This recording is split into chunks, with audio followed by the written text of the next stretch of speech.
Hello friends. तो आज तक आप लोगों ने पढ़ा present indefinite tense, continuous tense, perfect tense. अब आज हम पढ़ेंगे प्रेजेंट परफेक्ट कंटिन्यूअस टेंस, यानी कि present perfect continuous tense. Perfect और कंटिन्यूअस दोनों को मैच करके जो बनाया जाता है प्रेजेंट परफेक्ट कंटिन्यूअस टेंस बनाया जाता है। ठीक है, तो विदाउट टाइम वेस्ट किए देखते हैं इसका डिफिनीशन क्या होता है। डिफिनीशन में ये होता है, डिफिनीशन जो कि इसके हिंदी होती है परिभाषा, जो कि ऑलरेडी आप लोग को बताया जा चुका है। ठीक है, तो डिफिनीशन इसका क्या होता है, इस काल में यह प्रकट होता है। किस काल में? प्रेजेंट परफेक्ट कंटिन्यूअस काल में, यानी कि प्रेजेंट परफेक्ट कंटिन्यूअस टेंस में यह प्रकट होता है, यह दर्शाया जाता है, यह मतलब हमें ज्ञात होता है कि कार्य भूतकाल में शुरू हुआ। भूतकाल यानी पास्ट टेंस में जो बीत गया उस टाइम में क्या हुआ, शुरू हुआ, स्टार्ट हुआ, और वर्तमान काल में भी जारी है, यानी कि वर्तमान काल में प्रेजेंट टाइम में भी क्या हो रहा है वो काम। वहाँ पे क्या होता है, प्रेजेंट परफेक्ट कंटिन्यूअस टेंस होता है। ठीक है, जो काम भूतकाल में यानी पास्ट टेंस में शुरू हुआ या स्टार्ट हुआ और प्रेजेंट टाइम में भी जारी है, अभी भी चल रहा है। ठीक है, तो वहाँ पे प्रेजेंट परफेक्ट कंटिन्यूअस टेंस होता है। अब प्रेजेंट परफेक्ट कंटिन्यूअस टेंस का हमने डिफिनीशन तो जान लिया। अब आइडेंटिटी क्या होती है, इसकी पहचान क्या होती है। ठीक है, इसकी पहचान क्या होती है आइडेंटिटी मीन्स होता है पहचान, जो कि हिंदी में हम इसे पहचान बोलते हैं। आइडेंटिटी मीन्स पहचान होता है। तो इसकी आइडेंटिटी होते है जिन वाक्यों की मुख्य क्रिया के अंत में, जिन वाक्यों की मुख्य क्रिया के अंत में, यानी कि मेन वर्ब के लास्ट में, अंत में रहा है, रही है, रहे हैं आदि शब्द आए, वहाँ क्या होता है, प्रेजेंट परफेक्ट कंटिन्यूअस टेंस होता है। प्रेजेंट परफेक्ट कंटिन्यूअस टेंस यानी वही कंटिन्यूअस को मिलाया गया कि नहीं मिलाया गया। Present perfect continuous, present continuous का यही पहचान होता है ना, जिन वाक्यों के मुख्य क्रिया के अंत में रहा है, रही है, रहे हैं आदि शब्द है, वहाँ पे कौन सा टेंस होता है, प्रेजेंट कंटिन्यूअस टेंस होता है। बट ये हम पता कैसे चलेगा कि ये प्रेजेंट परफेक्ट कंटिन्यूअस टेंस है? तो प्रेजेंट परफेक्ट कंटिन्यूअस टेंस में ऐसे पता चलेगा क्योंकि बाबू जब प्रेजेंट परफेक्ट कंटिन्यूअस, हम कंटिन्यूअस में बात कर रहे हैं तो रहा रही रहे के बाद है वो आता है, तो वो क्या हो जाता है, प्रेजेंट कंटिन्यूअस होता है। बट इसके लिए हम कैसे जानेंगे कि प्रेजेंट परफेक्ट कंटिन्यूअस टेंस है? इसमें क्या होता है कि उसमें टाइम भी बताया जाता है बच्चा। जब टाइम बताया जाता है ना, तो वहाँ पे प्रेजेंट परफेक्ट कंटिन्यूअस टेंस होता है। और टाइम के लिए हम उसमें क्या लगाते हैं, सिंस और फार लगाते हैं। ठीक है, सिंस और फार लगाते हैं टाइम के लिए प्रेजेंट परफेक्ट कंटिन्यूअस टेंस में। और इसकी हेल्पिंग वर्ब होती है हैज बीन और हैव बीन, जो कि हैज बीन आप लोग को ऑलरेडी पता है कि हैज बीन सिंगुलर सब्जेक्ट के साथ और हैव बीन किसके साथ, प्लूरल सब्जेक्ट के साथ प्रयोग किया जाता है।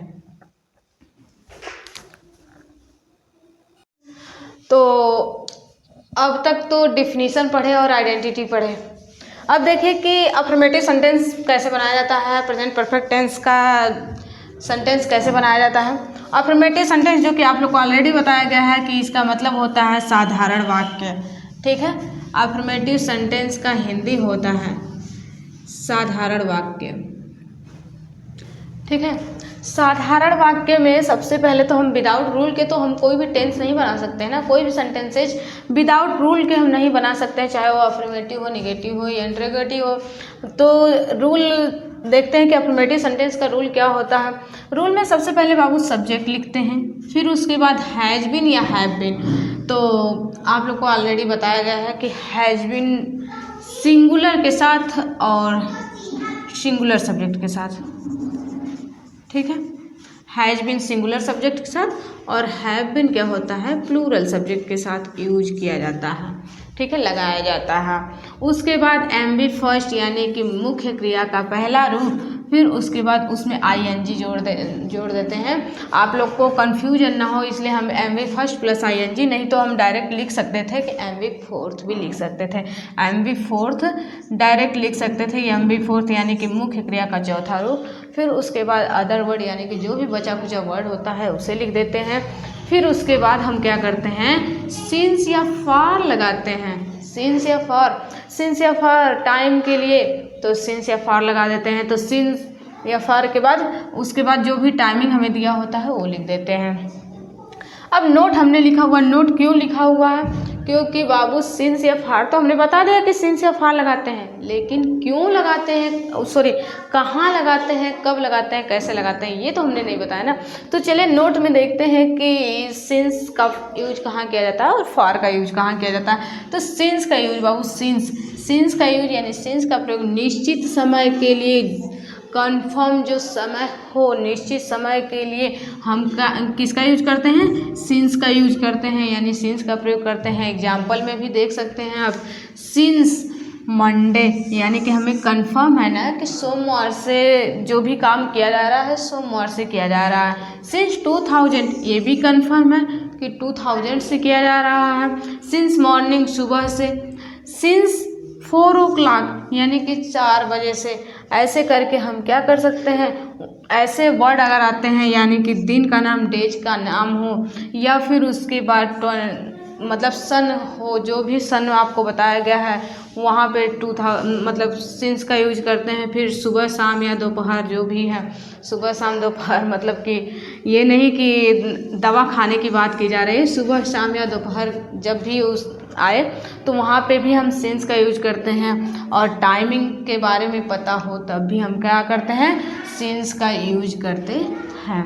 अब फार के यूज में आते हैं, यानी सेकेंड वाले ऑप्शन पे फार का यूज है, यानी कि फार का प्रयोग करते हैं अनिश्चित समय के लिए, जो कंफर्म ना हो, अनिश्चित हो, मतलब जिसका कोई सीमा ना हो, उसके लिए हम क्या करते हैं, फार का यूज करते हैं। जैसे मैं एग्जांपल में फॉर 3 days, 3 दिन से, फॉर 7 month, 7 महीने। तो चलिए अब बनाते हैं प्रेजेंट परफेक्ट कंटिन्यूअस टेंस, ठीक है, उसका अफर्मेटिव सेंटेंस बनाते हैं। कैसे बनाया जाता है तो आप लोग को रूल ऑलरेडी बताया जा चुका है। तो रूल में चलिए एग्जाम्पल देखते हैं। एग्जाम्पल क्या है, वह सुबह से सो रही है, वह सुबह से सो रही है। अक्सर लड़कियों को यही तो बोला जाता है कि वह सुबह से सो रही है, वो मतलब बहुत ज़्यादा सोती है, ऐसा करके बोला जाता है ना। तो चलिए लड़कियों पे ही हमने लिख दिया वह सुबह से सो रही है। तो जब वह सुबह से सो रही है तो बाबू हमें क्या लिखना है, सबसे पहले सब्जेक्ट लिखना है। तो सब्जेक्ट लिखना है तो सबसे पहले सब्जेक्ट में हम क्या लिखेंगे, वह है, तो वह सब्जेक्ट है तो सबसे पहले क्या हो जाएगा, सी हो जाएगा। एकदम सिंपल सी बात, सी। अब लिख लिए हैज बीन या हैव बीन, क्या सी सिंगुलर या प्लूरल, तो बाबू सी सिंगुलर। जब सिंगुलर है तो हम क्या लगाएंगे, चुपचाप बिना सोचे समझे हैज बीन लगा देंगे, ठीक है, एकदम सिंपल सा। फिर हमने क्या कहा है, एम भी फर्स्ट मेन वर्ब, यानी मुख्य क्रिया का पहला रूप। तो इसमें क्या कर रही है, सो रही है ना। मेन वर्ब क्या होगा, मुख्य क्रिया क्या होगा, सोना होगा। तो सोना की स्पेलिंग क्या होती है, स्लीप होती है। जब स्लीप होती है तो स्लीप में हम क्या जोड़ देंगे, ING जोड़ देंगे, तो क्या हो जाएगा, स्लीपिंग हो जाएगा, ठीक है। अब कब से सो रही है, सुबह से सो रही है। तो हमने क्या बताया कि टाइमिंग के लिए सिंस या फॉर लगाया जाएगा। तो अब क्या करेंगे कि ये सुबह से सो रही है, कंफर्म है सुबह से सो रही है ना, तो सिंस लगा देंगे, ठीक है, सिंस लगा देंगे। और उसके बाद टाइमिंग, यानी कि वो कब से क्या हो रहा है वो टाइमिंग, तो कब से हो रहा सो रही है, सुबह से, तो हम क्या लिख देंगे, मॉर्निंग, यानी सुबह से सो रही है। मॉर्निंग, मॉर्निंग में सुबह, ये तो सबको पता है भाई, मॉर्निंग में सुबह होता है, ठीक है, हमें बताने की जरूरत नहीं है। चलिए नेक्स्ट एग्जाम्पल देखते हैं। नेक्स्ट, आप इस काम को 2 घंटे से कर रहे हैं। ऐसा होता है, बोला जाता है आप इस काम को 2 घंटे से कर रहे हैं, 10 घंटे से कर रहे हैं, 20 घंटे से कर रहे हैं। तो चलिए देखते हैं, आप इस काम को 2 घंटे से कर रहे हैं, ठीक है। तो 2 घंटे से, तो आपकी इंग्लिश क्या हो जाएगी, यू हो जाएगी। यू क्या है, सिंगुलर और प्लूरल, तो जाहिर सी बात है भाई प्लूरल है, इसमें बताने की क्या बात है, आप लोग को ऑलरेडी पता है प्लूरल है। तो यू प्लूरल है तो यू के साथ हैव बीन, ठीक है, यू के साथ हैव बीन, तो हैव बीन हो गया। और क्या कर रहा है, हैव बीन हो गया, एम भी फर्स्ट लगाना ना, मेन वर्ब का पहला रूप, मुख्य क्रिया का पहला रूप, तो करना है ना, करना है तो करना की स्पेलिंग क्या होती है, डू होता है। डू में ING जोड़ दीजिए, डू में जब ING जोड़ेंगे तो डूइंग हो जाएगा।